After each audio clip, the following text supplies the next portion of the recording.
Sin embargo, al término de la ceremonia y en presencia del prefecto apostólico, del alcalde militar que disparaba contra las nubes, de su esposo reciente y de su abuela impasible, Heréndira se encontró de nuevo bajo el hechizo que la había dominado desde su nacimiento. Cuando le preguntaron cuál era su voluntad libre, verdadera y definitiva, no tuvo ni un suspiro de vacilación. En nombre de Dios, hija, ahora que estás casada, dinos cuál es tu voluntad libre, verdadera y definitiva. Me quiero ir, pero no me voy con él, sino con mi abuela. Marta. A unos 600 kilómetros al norte de México capital, en el estado de Zacatecas, se está rodando una película en pleno desierto. Su título es La increíble y triste historia de la cándida Heréndira y de su abuela desalmada.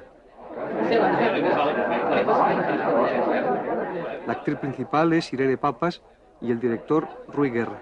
La película lleva ya varios días de rodaje y su guionista aparece de cuando en cuando por el set.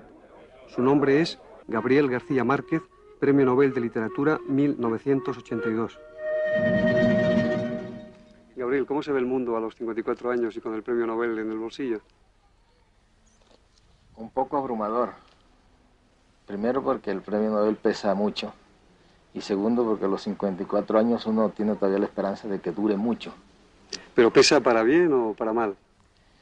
Para ambas cosas. Es decir, pues, lo que pesa no es tanto... El Premio Nobel pesa como responsabilidad. Pero, y eso es para bien. Pesa para mal por la enorme cantidad de fama suplementaria que trae. Y que, en fin, yo creo que para mí no era necesaria. Bueno, en este sentido tú siempre has dicho que la fama dificulta un poco, perturba el sentido de la realidad, ¿no? Sí.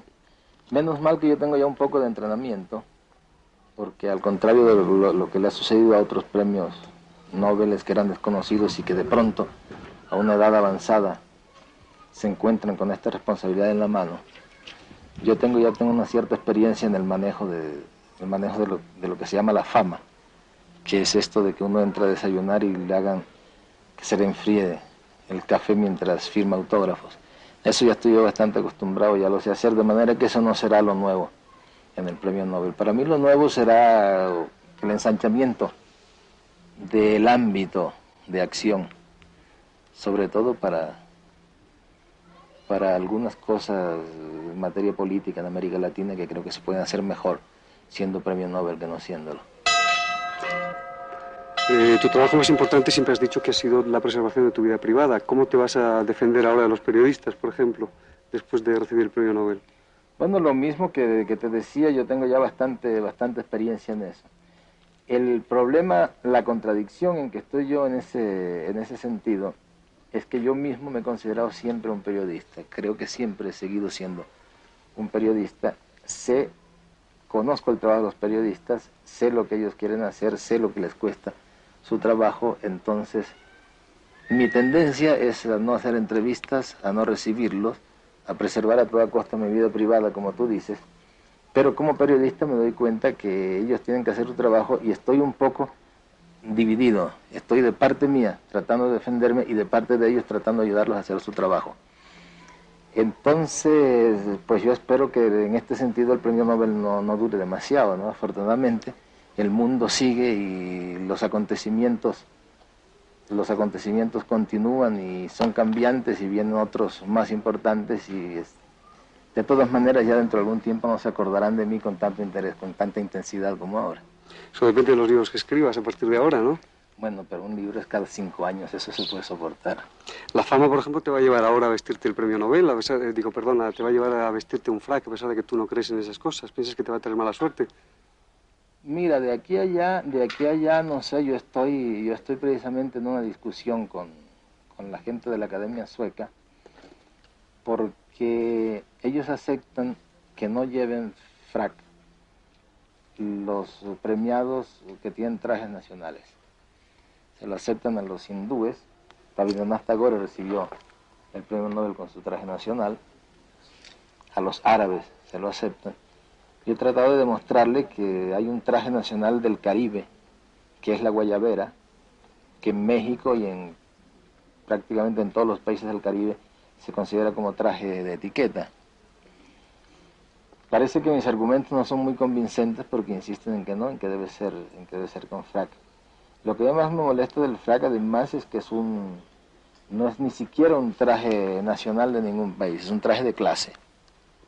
De una clase que no es la mía, a la cual no he pertenecido y contra la cual estoy.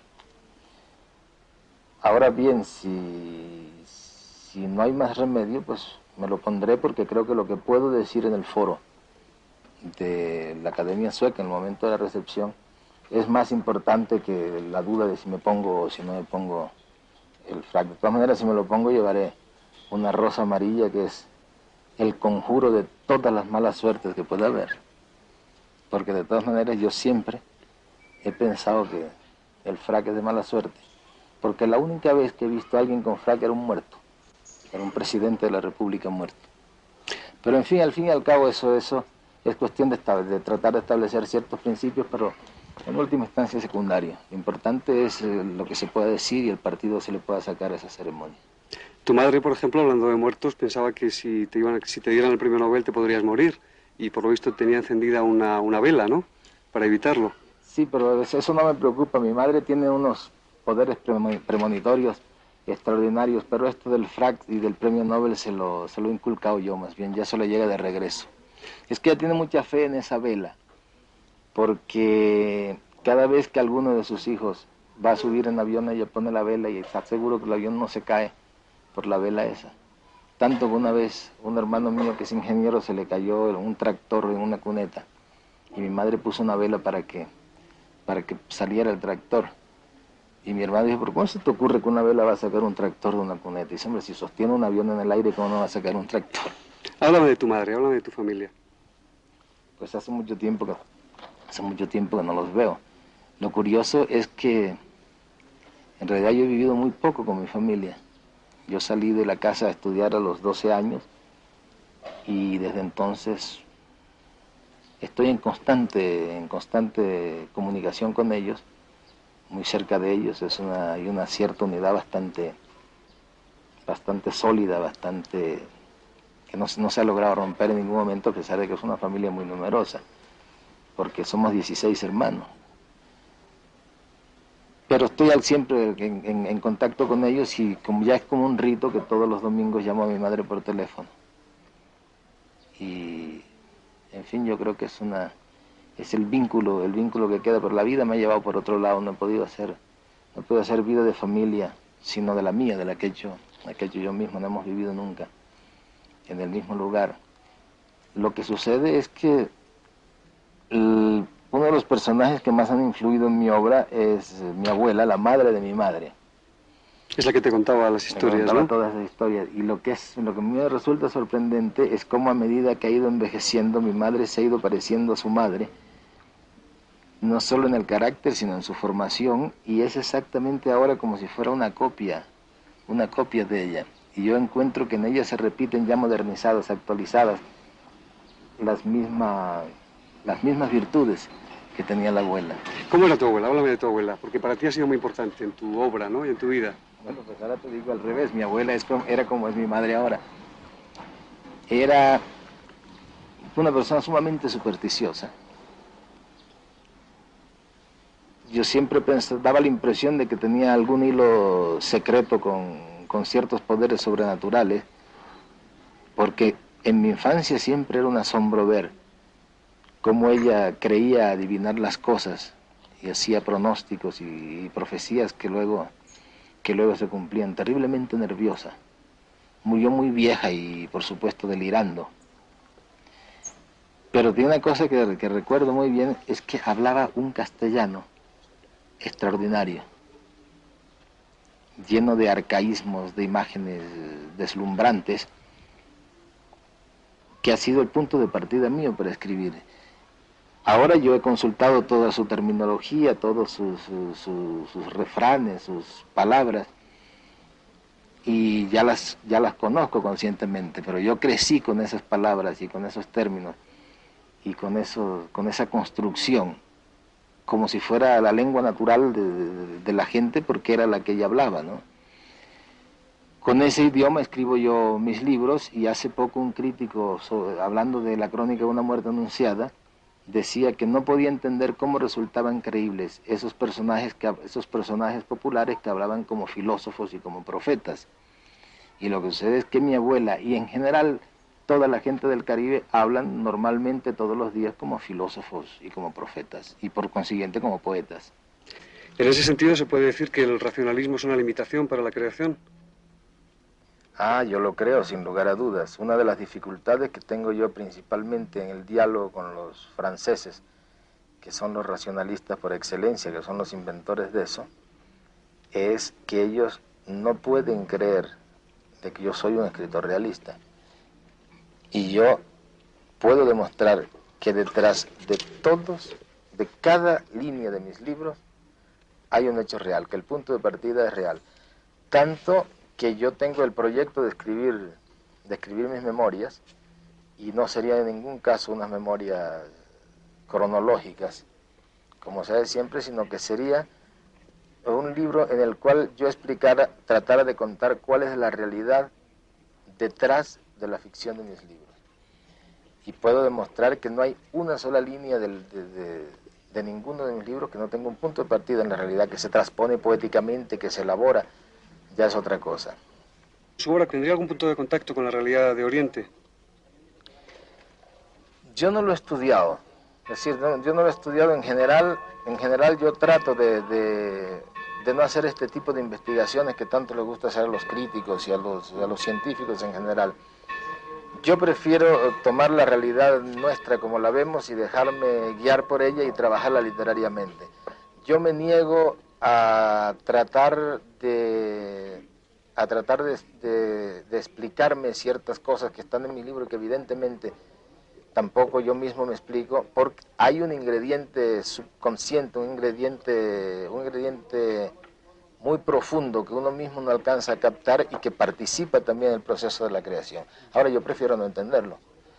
Hay muchos artículos donde se hacen interpretaciones de mis libros que yo no leo porque no quiero conocerlos racionalmente. Probablemente me perturba, probablemente no tenga razón y me desvíe de mi camino. Yo soy simplemente un observador de la realidad nuestra, una realidad para la cual tengo una sensibilidad especial. Por eso me cuesta mucho trabajo salirme de mi mundo, porque yo tengo una sensibilidad especial para este mundo en que nací, y es con esa sensibilidad con la que yo trabajo. Me niego a salir de ella, no tengo por qué salir de ella, me ha ido muy bien con ella. ¿Cuál es el proceso de creación de un libro? El punto de partida para hacer un libro. Sí, yo imagino que para cada escritor es distinto. Yo entiendo que algunos escritores parten de un concepto, parten de una idea. Yo en realidad parto de una imagen. Lo primero que a mí se me ocurre de un libro es una imagen. Por supuesto se me ocurren muchas imágenes, casi digamos al día, pero hay algunas que persisten más que otras. Y a medida las que van sobreviviendo son las que voy manteniendo y elaborando, y alrededor de ella voy explorando todo el contorno hasta que llega un momento en que tengo el libro completo, como si ya lo hubiera leído. Es decir, que cuando yo me siento en la máquina voy prácticamente a copiar lo que ya tengo mentalmente resuelto. Y casi siempre se ajusta bastante el libro terminado al libro mental, digamos.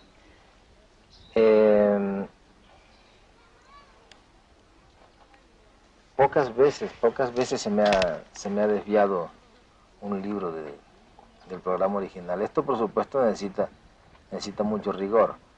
Durante la época en que estoy pensando el libro, estoy leyendo, da la impresión de que no hiciera nada, da la impresión de que estuviera muy de vago, pero en realidad estoy trabajando duramente en la preparación del libro. Cuando ya lo tengo, entonces empieza la parte que no es la más divertida, que es el de escribirla. Yo escribo todos los días de 9 de la mañana a 2:30 de la tarde, que es un horario que me impuso el colegio de mis hijos. Es decir, yo estaba acostumbrado, cuando ellos iban al colegio, yo me sentaba a escribir, y cuando regresaban del colegio ya era la hora de comer. Eso me servía a mí de guía. El promedio de trabajo son horas de una gran concentración, una concentración total. porque además tengo organizada ya la casa, que hasta ahora no pasan llamadas telefónicas, no hay interrupciones de ninguna clase. A pesar de que no tengo mucho toda esa mitología de los escritores que necesita silencio, un ambiente especial, no necesito sencillamente que no me interrumpan para poder seguir pensando. En esas horas, en un buen día de trabajo de literatura, hago una cuartilla a 2 espacios.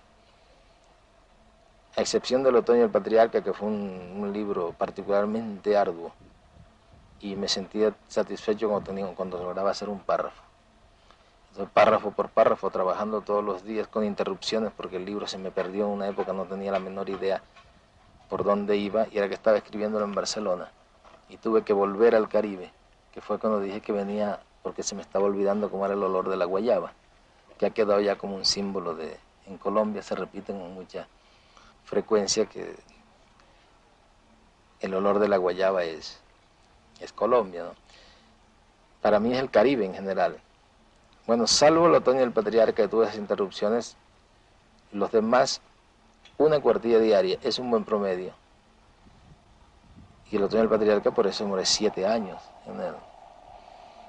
Ahora, el libro, mientras lo estoy escribiendo, hablo mucho con los amigos de él. Hablo mucho con los amigos de este libro. Con un grupo de amigos que casi siempre son los mismos, con los cuales tengo muchas afinidades literarias. Y yo trabajo mucho el material contándoles lo que estoy haciendo. Ahora, ellos se quejan, pero yo lo hago inconscientemente. Cuando leen el libro, que son los primeros lectores, cuando ellos lo leen, se sorprenden de que ese libro no tiene absolutamente nada que ver con lo que yo les contaba. Ese libro terminado, entonces lo doy a leer los originales a muchos lectores de diferentes niveles, de diferentes gustos. Y todavía me sirve formarme un criterio de cómo va a marchar el libro. En ese momento oigo muchas observaciones. Y he llegado a cambiar capítulos enteros por una observación que me ha hecho un amigo al cual yo le considero capacitado para hacerlo. Pero en el momento en que yo decido que el libro está terminado, ya no lo vuelvo a tocar más. ¿El proceso de escribir es difícil? ¿Se sufre escribiendo o es un placer? Es un placer cuando uno logra lo que los románticos llamaban la inspiración, y que yo le doy una explicación bastante más materialista. En cambio, esto no le doy una explicación sobrenatural. Se establece siempre una tensión entre el tema y el autor. El tema se defiende, el autor lo busca, y entonces hay un momento en que se coincide totalmente, cuando el autor establece una relación muy estrecha con el tema, entonces todo empieza a fluir con una gran facilidad. Eso es lo que yo llamo la inspiración. Cuando se llega a ese punto, no hay nada en este mundo ni un placer más grande que el de escribir. Ahora, llegar a ese punto es siempre difícil. Lo que decía antes de que siempre entrega las pruebas a sus amigos o lo comenta con sus amigos los libros, encaja un poco en lo que usted siempre ha dicho, que escribe para que le lean fundamentalmente sus amigos, ¿no? Para que le quieran sus amigos. Sí, pero ahora parece que se me ha ido la mano.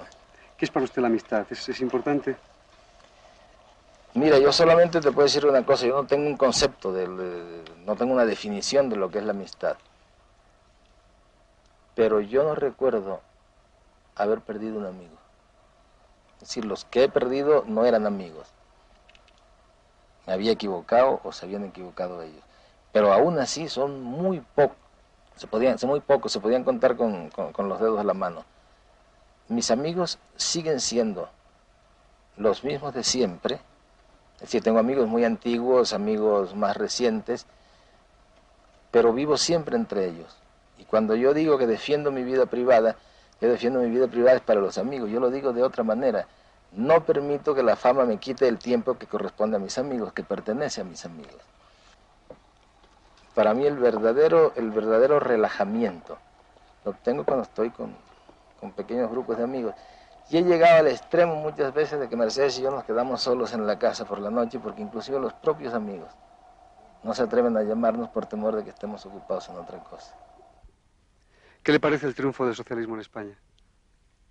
Estoy muy contento, yo creo que es una victoria del pueblo español. Y el hecho de que Felipe González, que es mi amigo personal, sea el artífice de este triunfo me alegra todavía mucho más. Estoy absolutamente seguro que están él y todos ustedes en un momento muy difícil, pero van a salir adelante. Se ha hablado muchas veces del compromiso político del escritor. Usted es un escritor comprometido. ¿A qué extremos lleva su compromiso? Yo creo que el compromiso político no es solo del escritor, el compromiso político tiene que ser de todo el que tenga conciencia de los problemas de su país y de este tiempo. Ahora, al escritor se habla más de eso y se le exige más un poco por puro hábito mental. Pero en realidad yo creo que hay derecho a exigirle un poco más al escritor el compromiso político porque su audiencia, es decir, porque es una personalidad con audiencia. Tiene sus lectores, tiene su público, tiene su ámbito y esto le permite tener alguna influencia social. No trato nunca de exagerarlo, no creo que sea necesario que el escritor sea un profesional de la política, pero en Latinoamérica, particularmente, ese compromiso es mucho más apremiante, porque se necesita más, tanto como en cualquier otra parte, y tal vez más el concurso de todos. Yo carezco por completo de vocación política. Si yo no fuera latinoamericano y si la América Latina no tuviera los problemas que tiene y la necesidad de tantos que ayuden a resolverlo, probablemente yo estaría muy tranquilo en una isla desierta escribiendo mis libros, con mis amigos, recibiendo amigos, con mi mujer, con mis hijos. Pero es un crimen en América Latina permanecer indiferente a la situación. Esto es lo que ha terminado por crearme a mí una imagen que parece doble, la de escritor y de político. En realidad es una sola. Y en realidad yo creo que en última instancia el hecho de escribir bien, de hacer bien el trabajo, es ya una forma de actividad política. Yo sintetizaría todo esto diciéndote que yo considero que el mejor trabajo político que cada uno puede hacer es hacer bien su propio trabajo. Sin embargo, antes de llegar al verso final, ya había comprendido que no saldría jamás de ese cuarto, pues estaba previsto que la ciudad de los espejos, o los espejismos, sería arrasada por el viento y desterrada de la memoria de los hombres en el instante en que Aureliano Babilonia acabara de descifrar los pergaminos y que todo lo escrito en ellos era irrepetible desde siempre y para siempre, porque las estirpes condenadas a 100 años de soledad no tenían una segunda oportunidad sobre la tierra. Creo que toda mi vida y toda mi obra se me ha ido tratando de explicarme, de contestarme a mí mismo esta pregunta. ¿Qué es la soledad? En realidad se habla de la soledad del poder, de la soledad del corredor de fondo, de la soledad del escritor. Se habla de la soledad de cada uno. Casi puede uno sospechar que lo que pasa es que todos, absolutamente todos, estamos solos. En algún momento yo lo vislumbré como el contrario de la solidaridad. Sin embargo, creo que es bastante más profundo y más complejo. Lo que pasa es que si yo llego a descifrarlo, probablemente no vuelva a escribir, porque precisamente yo escribo es para tratar de saber qué es la soledad. Por consiguiente, prefiero no saberlo y seguir escribiendo todavía mucho tiempo.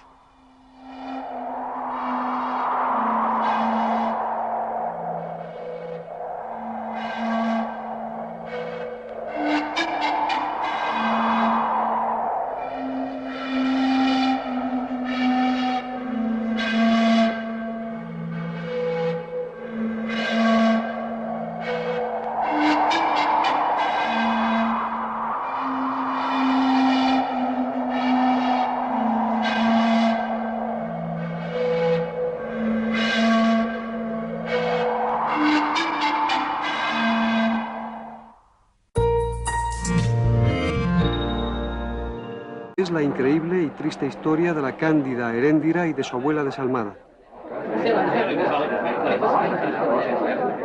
La actriz principal es Irene Papas y el director Rui Guerra. La película lleva ya varios días de rodaje y su guionista aparece de cuando en cuando por el set. Su nombre es Gabriel García Márquez Premio Nobel de Literatura 1982. Gabriel, ¿cómo se ve el mundo a los 54 años y con el Premio Nobel en el bolsillo? Un poco abrumador. Primero porque el Premio Nobel pesa mucho. Y segundo porque a los 54 años uno tiene todavía la esperanza de que dure mucho. ¿Pero pesa para bien o para mal? Para ambas cosas. Es decir, pues, lo que pesa no es tanto... El Premio Nobel pesa como responsabilidad. Pero, y eso es para bien. Pesa para mal por la enorme cantidad de fama suplementaria que trae. Sin embargo, al término de la ceremonia y en presencia del prefecto apostólico, del alcalde militar que disparaba contra las nubes, de su esposo reciente y de su abuela impasible, Heréndira se encontró de nuevo bajo el hechizo que la había dominado desde su nacimiento. Cuando le preguntaron cuál era su voluntad libre, verdadera y definitiva, no tuvo ni un suspiro de vacilación. En nombre de Dios, hija, ahora que estás casada, dinos cuál es tu voluntad libre, verdadera y definitiva. Yo quiero ir, pero no me voy con él, sino con mi abuela.